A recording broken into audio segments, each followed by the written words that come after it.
Right, today we are making pizza dough. No, actually pizzas.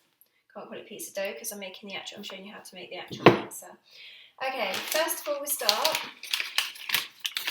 with our flour. We need either 00 flour or strong white bread flour. So there's one of each. It doesn't matter overly if you don't have this, but you'll get a lesser quality dough if you just use normal cheap flour. So we want 3 cups of flour. That's 1, 2. Let's open the other one.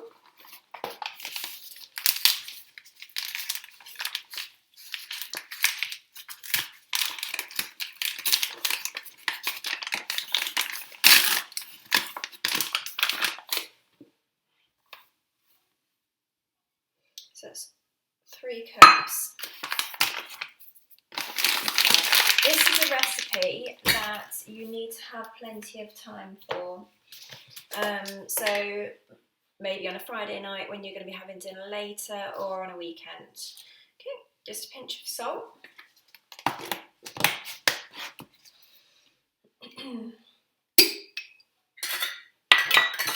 A 1/3 of a cup of olive oil.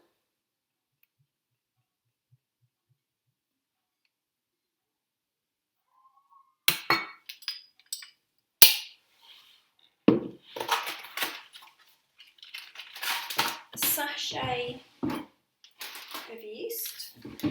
I'll just use my scissors so they're in the wash. I can't see them. So let's cut this with a knife. Yes, I really wish I had more than one pair of kitchen scissors.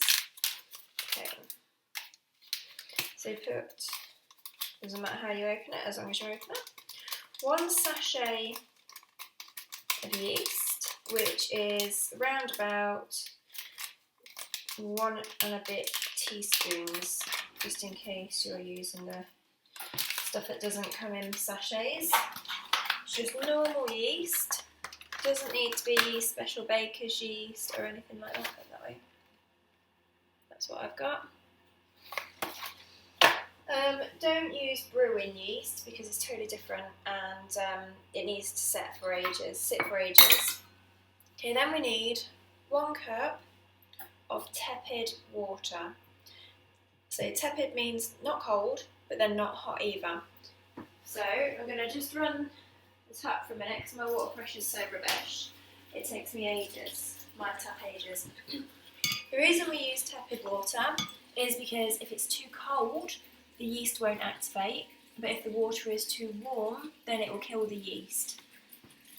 So we need to have it tepid, so it's only just starting to get a teensy bit warm.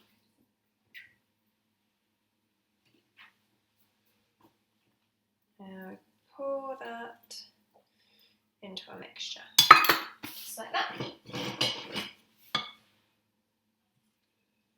And just mix it all in together to start with.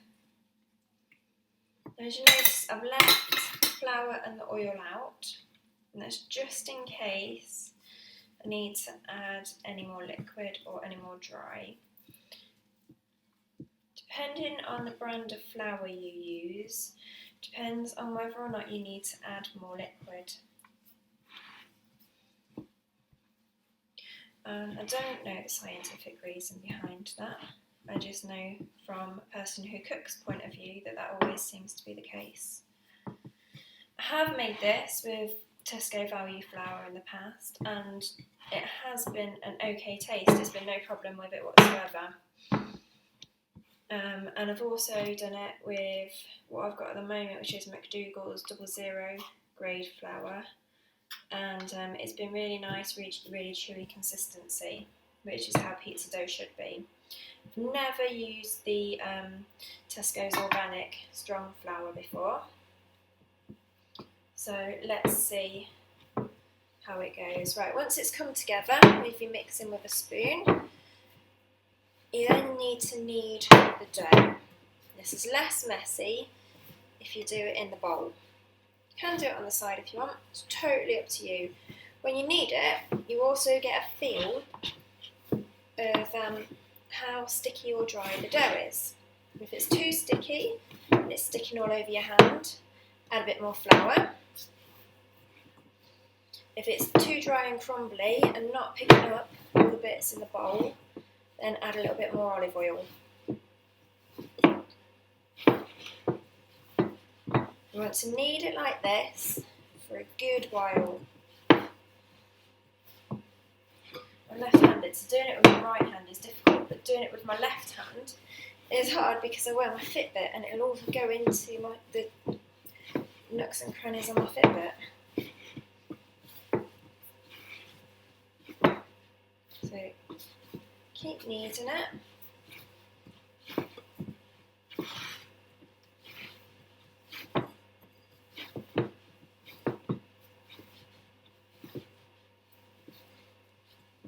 I'm going to take this out of the bowl now, put it onto my side to knead, just to give myself a bit more space.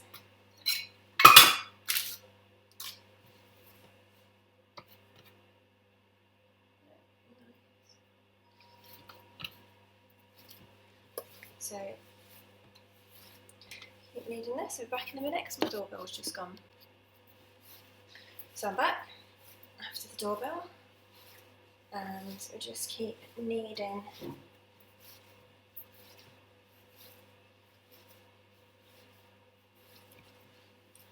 You're kneading it to stretch out the gluten in the flour.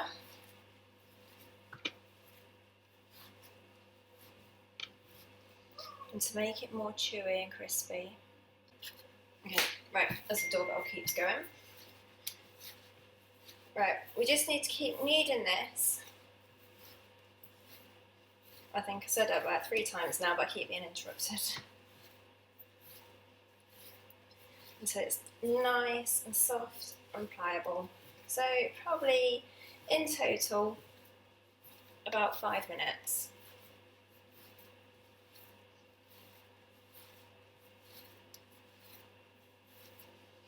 Okay, so that's really doughy, really nice. So what I'm going to do, so put it down, is pop it back in its bowl, cover it over with a clean, dry tea towel so it doesn't dry out, and leave it in a warm place for about half an hour or until it's doubled in size. So I'll see you in half an hour. Right, so it's been roughly half an hour, so I'm just taking this out of my warming pot to see how it's doing. It's alright, but it's not doubled in size. Ow. So what we're going to do is take it out. You can feel the air in it when you knead it again. It's like squishing big pockets of air, which is really, really good. It's a really great sign. So we're just going to knead it for a little while. It's really, really bouncy, which is really good. If you don't feel the bounce in the dough, the springiness, then something's wrong. It generally means that your yeast isn't proving, and that's either because your water was too cold or too warm. When I first started learning how to cook, my problem was my yeast was always too warm and I was killing it. So that's a stage that you have to be really, really careful at. It just needs to be just tepid.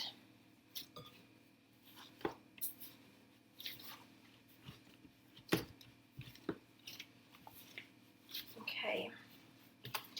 I kneaded that again for a little while. So it goes back in its bowl with its clean, dry tea towel over the top of it. Back into its little warm place for roughly another half an hour or so. Right, so it's been roughly another half an hour. So let's take this out of its warm place. As you can see, it's got absolutely massive now, which is really, really good. That's definitely what we need. So we need to shake it into, oh, sorry, noisy corner. You need to shape it into pizzas. Let's get my hands out. Very should have done that beforehand, sorry. Right, so I've got dishes. They're round because pizzas are round, but you can have them square if you want to, that's no problem at all. I'm just going to oil this one, but these ones are non-stick and they don't need oiling.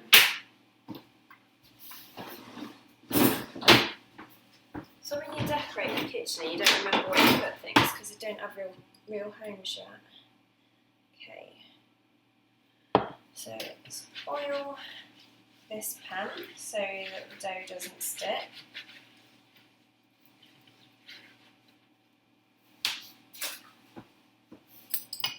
And it's just a little bit of olive oil.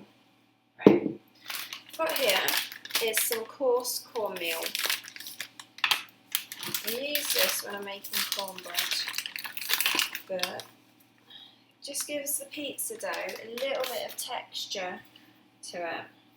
So let's break some off. So I've got about a handful. And just pop it on your cornmeal and squish it out with the base of your hand. I'm going to get it all over my Fitbit now and squished in. Right. If you want to, you can actually roll this out with a rolling pin, but it's not as pizza doughy. It's not as soft and chewy. And if you've got a hole, just fold it over and squidge it out a bit more. Now we do that until it's the size that you want it to be. So the size of this, because it's only a small piece, just keep doing that.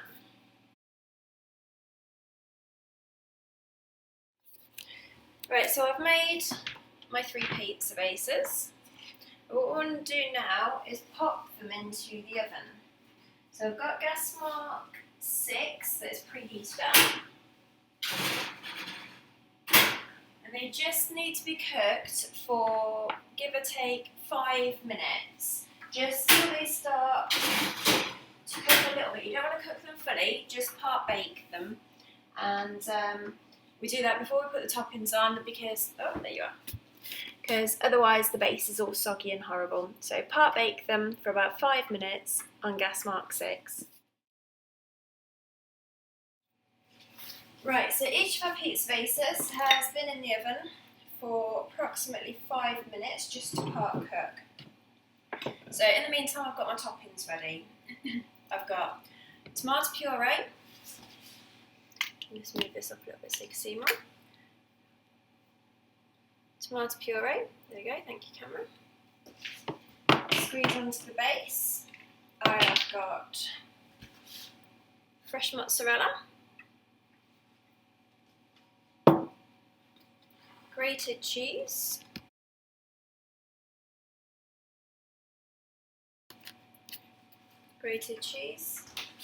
some fresh basil that I've chopped, some sweet corn, some fresh ham,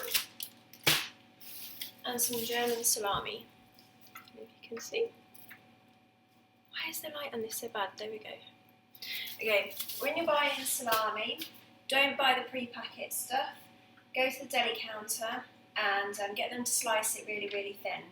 Instead of paying £1.50, you'll pay 26p, and that's 10 slices.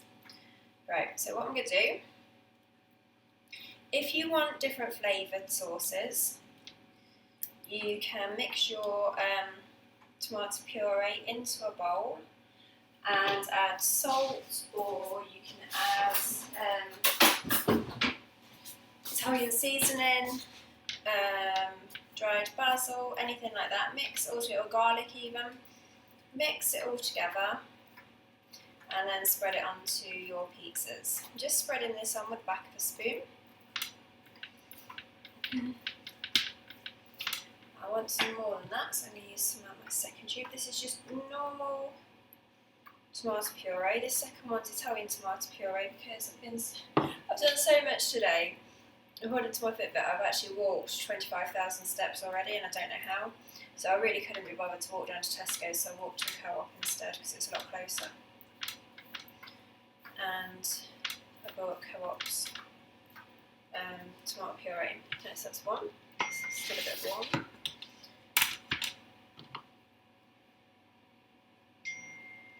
Sorry, that's my work phone going.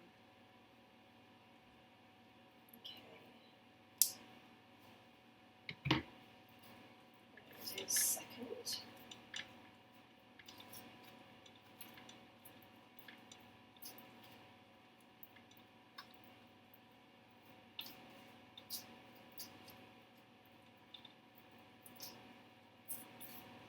Just spread it all over there. Just like they would do in Domino's or Pizza Hut or Papa Luigi's or wherever you get your pizza from. My preference is Domino's, and that's coming from someone who used to work at Pizza Hut when they were at university. It's saying something. Okay, so it's 2. Make sure I don't burn myself. Wait a sec.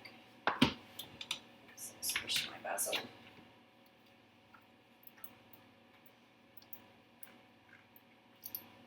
Squeeze it from the end rather than the middle, from the very top. Otherwise, you might end up having bits in the tip that you've left, and you sit there thinking, well, I've got none left, when really it's like a tube of toothpaste. It gathers up here, so you kind of need to squidge it a little bit.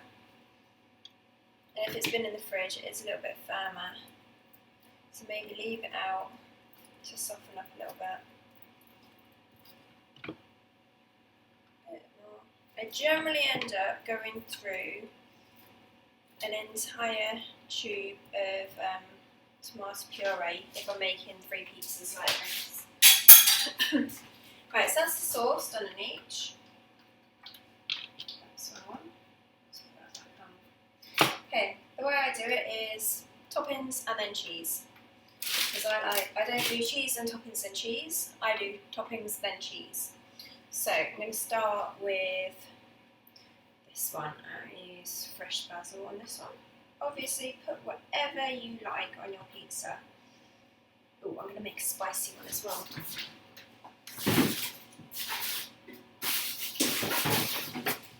There's a bit of chilli in my fridge. Okay.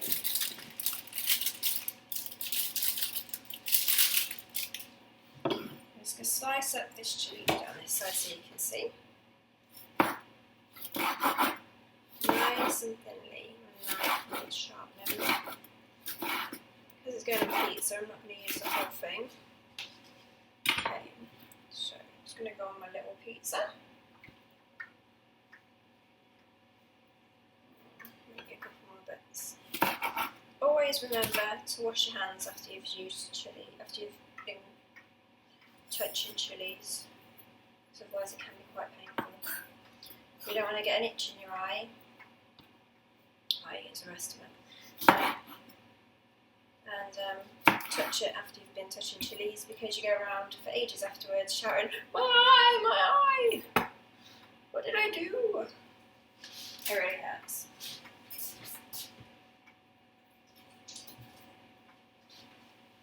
Okay, hands washed. And let's see, this one can have loads of sweet corn on it. My daughter is no longer vegetarian, woohoo! But she absolutely loves sweet corn. She loves pepperoni as well. So let's just fill that one up with sweet corn. Cheers now. And salami, which she calls pepperami. This is the perfect thickness for a pizza. I got 10 slices for, I think that's a 24p. Well, someone's at my door again.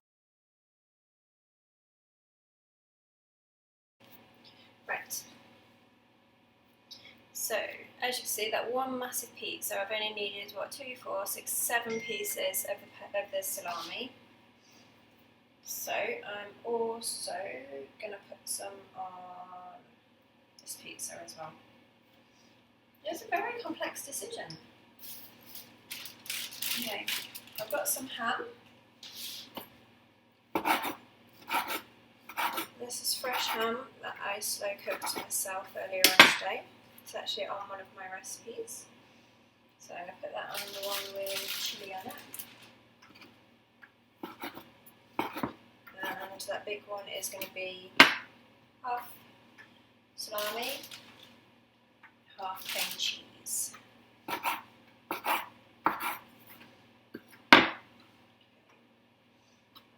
There's plenty on there.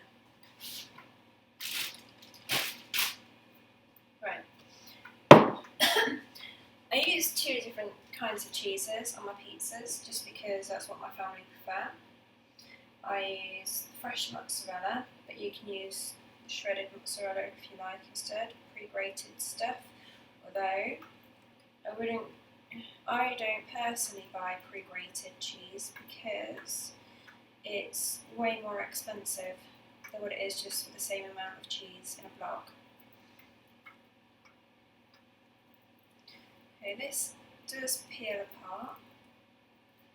You can also freeze mozzarella as well, these mozzarella balls, so if you buy them and you buy too many or you decide not to have pizza, just pop them in the freezer, make sure you defrost them in plenty of time, and you can have them on your next pizza, or on a lasagna, anything with cheese. There we go, that's one.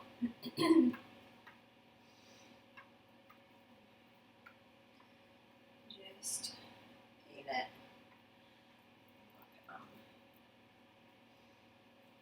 I remember watching something on TV that they were talking about pizza and homemade pizza, and they were saying how healthy it can be if you portion control your cheese. I don't believe in portion controlling cheese because I like cheese. Just eat loads of it. Don't do these crazy fad diets. I eat a little bit of everything. Don't pig out on junk food. Always vary your diet. And always get plenty of exercise.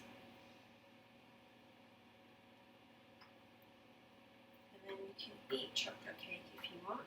You can eat pizza if you like. Make it yourself, and it's way cheaper and loads better for you.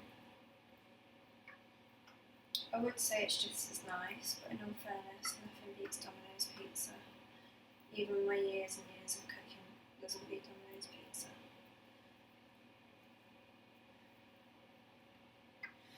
Okay. So then, as this one's not got any cheese on yet, I'm just going to do that one first. So a good sprinkle of cheese. Make sure there's some in the middle. And some at the edges as well. Then I just give these a little bit extra. There we go. My hands a good wash, it's always good to wash hands. Now these are your pizzas. They need to go in the middle shelf of your oven on gas mark 6 for roughly 25 minutes. Keep an eye on them because you don't want all that hard work to go to waste if you burn them.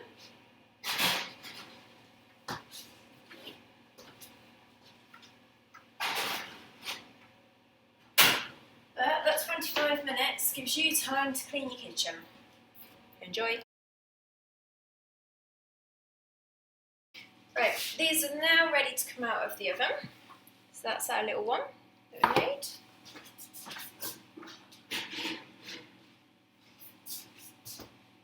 Oh, sweet corn and salami.